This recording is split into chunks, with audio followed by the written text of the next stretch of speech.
India ने Brisbane test draw कर लिया है और मेरे ख्याल से इस टेस्ट मैच में इससे ज्यादा वो कुछ अचीव नहीं कर सकते थे। पूरा गेम ऑस्ट्रेलिया ने डोमिनेट किया, लेकिन कहीं ना कहीं आखिर में इंडिया ने अपनी बैटिंग से मैच को बचा लिया। लेकिन यहाँ सारे बैट्समैन को क्रेडिट नहीं दिया जा सकता। केएल राहुल और जडेजा थे दो मेन प्लेयर्स जिन्होंने पूरी इनिंग्स को संभाला था, और एंड में बुमराह और आकाशदीप की 47 रन की पार्टनरशिप जो शायद काफी टाइम तक याद रखी जाएगी अगर इंडिया इस सीरीज में किसी भी तरीके का कमबैक कर लेते हैं, क्योंकि उनकी पार्टनरशिप की वजह से टीम इंडिया फॉलो ऑन से बच गई। वरना कल ही इंडिया 8-10 ओवर बैटिंग करती, और जिस तरीके की फिलहाल बैटिंग चल रही है, कोई बड़ी बात नहीं कि कल ऑस्ट्रेलिया 2-3 विकेट ऑलरेडी ले चुके होते। और आज ज्यादा गेम तो नहीं हो पाया, लेकिन जो भी 25-30 ओवर हुए, फिलहाल इंडियन बैटिंग पे इतना भी भरोसा नहीं किया जा सकता कि वो इतना लास्ट करते।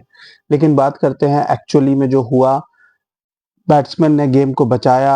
आज सुबह जब गेम स्टार्ट हुआ तो ऑस्ट्रेलिया को फिर से 3-4 ओवर लग गए आखिरी विकेट लेने में, और उसके बाद फिर से एक रेन इंटरप्शन आ गया, जिसकी वजह से ऑस्ट्रेलिया के सारे प्लान्स खराब हो गए। ऑस्ट्रेलिया ने स्टार्टिंग में यही सोचा होगा कि 20-22 ओवर बैटिंग कर ले, क्योंकि लीड एनीवेज 180 प्लस थी, और अगर वो 100 रन भी और ऐड करके इंडिया को ऑलमोस्ट अगर 70 ओवर भी बॉलिंग करने को मिलते 300 का टारगेट, तो एक अच्छा मैच हो सकता था।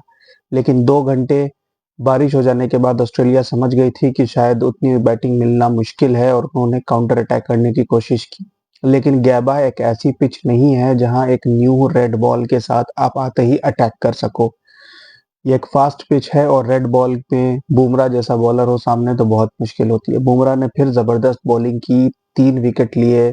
साथ साथ सिराज और आकाशदीप ने भी बढ़िया बॉलिंग की, और शायद 8-10 ओवर इस पिच पे ऑस्ट्रेलिया को पहले नॉर्मल बैटिंग करनी होती, लेकिन अनफॉर्चुनेटली इतना टाइम नहीं था। तो we should not read much into Australia score of 89 for 7।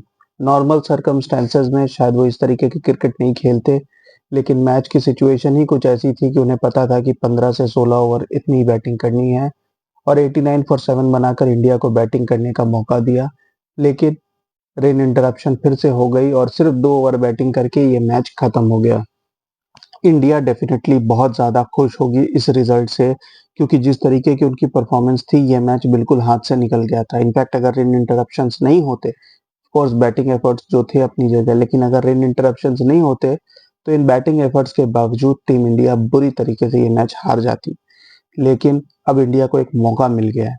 बचे 2 मैचेस, जैसा मैंने कहा था कि जैसे जैसे ये सीरीज आगे बढ़ती जाएगी, कंडीशंस थोड़े बहुत इंडिया को फेवरेबल मिलेंगे। Perth was suppose to be the toughest condition, वहां इंडिया ने जीत लिया। एडिलेड पिंक बॉल टेस्ट, वो ऑस्ट्रेलिया का गेम था, और वहां ऑस्ट्रेलिया डोमिनेट करके जीती। और गैबा ब्रिस्बेन भी तीसरा एक ऐसा पिच था जहां ऑस्ट्रेलिया को हराना काफी मुश्किल होता है। पिछली बार इंडिया जीती थी, गाबा का घमंड टूटा था एंड एवरीथिंग अपनी जगह पे है, लेकिन गाबा में ऑस्ट्रेलिया हारती नहीं है।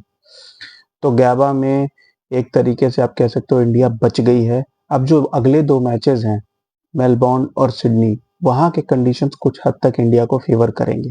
पिछली 2 बॉर्डर गवस्कर ट्रॉफी की बात करूं तो दोनों बार मेलबर्न टेस्ट इंडिया ही जीती है, और दोनों सिडनी टेस्ट ड्रॉ हुए हैं।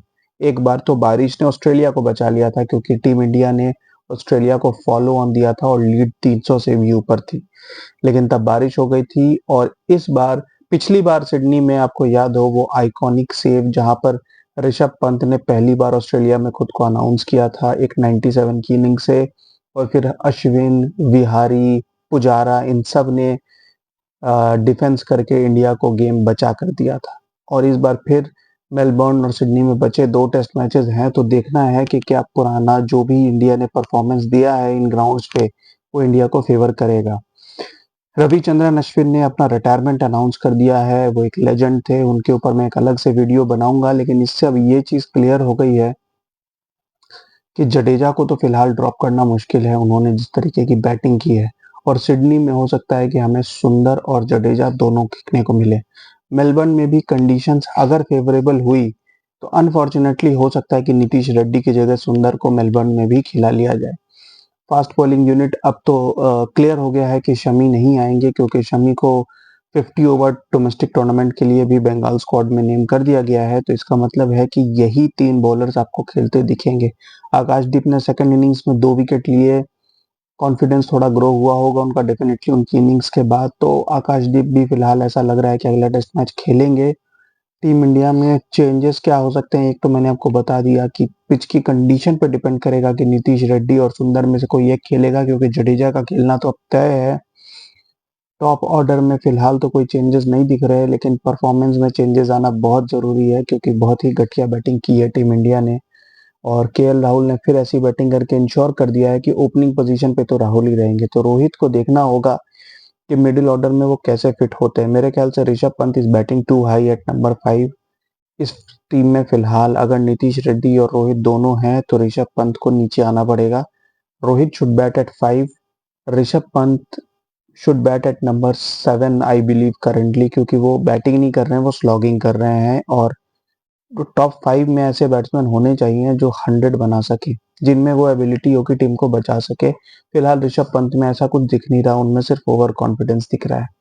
तो अब देखते हैं कि अगले टेस्ट मैच में टीम इंडिया को कैसी पिच मिलती है और कैसी कंडीशन मिलती है, और इस ड्रॉ का कुछ भी फायदा वो अगले मैच में उठाते हैं या नहीं उठाते हैं। Keep watching guys, thank you.